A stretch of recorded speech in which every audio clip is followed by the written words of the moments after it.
So today I want to show you exactly how I make kick drums like these. So what I like about this kick drum is that it's very rumbly. If you take a look at this other kick drum that I made, it's very clean in the low end, and if you listen to it through a low pass filter, you can hear that as well. It's a very clean sort of tone. And that's great for certain cases, but in other cases, it can be very nice to have a really rumbly sound. So that's what this kick drum is like in the low end. So we're just going to go ahead and jump into Serum, make a sine wave. I'm going to drag the random phase all the way to 0 so we get a consistent sound every time. I'm just going to draw in a simple volume envelope. For these kinds of sounds, I like layering in an acoustic kick for the transient, so I'm going to give it a bit of an attack on the volume so we can have some room for the transient over there. Now, from here, obviously you would do the standard sort of pitch envelope thing.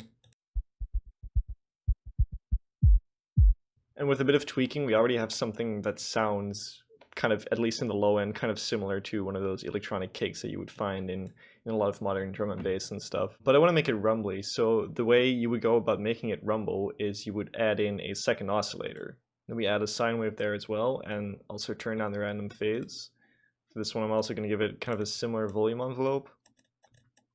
Maybe something like that. Have it decay a little bit faster. And then I'm not going to turn that all the way up. I want to have it a bit quieter. And what I want to do now is I want to mess around with the chorus pitch and detune it a little bit. And at this point, it's really kind of a matter of finding a sweet spot. And I find the sweet spot by messing with the chorus tuning and messing with the amount that the LFO influences the volume. Because if this is too loud, then it gets too muddy. If it's too quiet, then there's no effect at all. As for the tuning, I just kind of try to listen to what sounds nice and rumbly. I find that if the tuning is too low, it doesn't really rumble, and if the tuning is too high, it sounds like two distinct pitches. But also sometimes if you tune it like an octave apart from your main sine wave, then it can sound like it's just an overtone, which is also not what we want. So it can be a bit tricky and a bit fiddly to find the sweet spot, but once you do, it's really worth it. So I'm going to go ahead and do that now.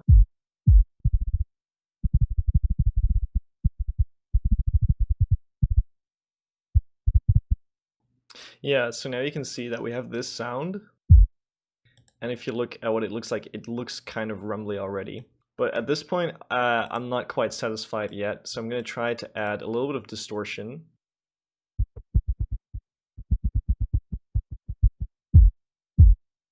Yeah, and I use the envelope for the pitch on the distortion as well to kind of drive it, give it a bit more of a low-end transient.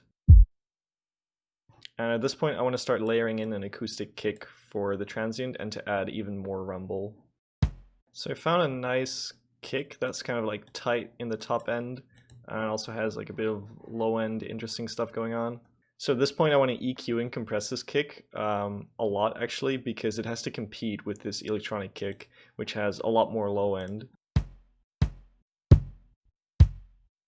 I like the way the top end of the kick sounds, but when I start boosting it you can really hear that it kind of sustains for longer than I would like. So I'm just going to use multiband dynamics to basically kind of transient shape the top end.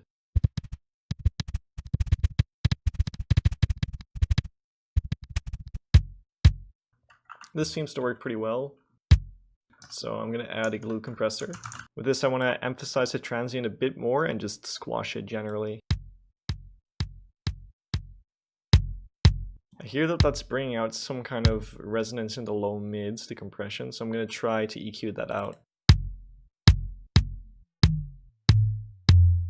That's right about there. Maybe add a bit of a fade to give it kind of a bit more of a tail. Yeah. Now it's time to layer these sounds together and just process them. I find that for these kinds of kicks, it can be sometimes really nice to use a mastering limiter.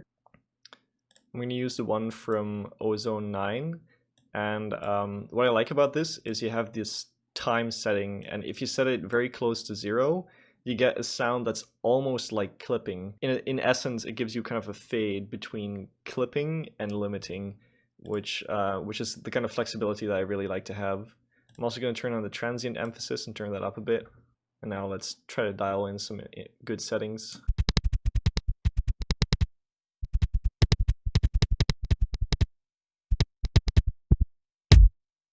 So I feel the sound sustains a little bit too long, but that's okay because I'm just going to resample it and then work with it from there. And I'm just going to add a bit of a fade.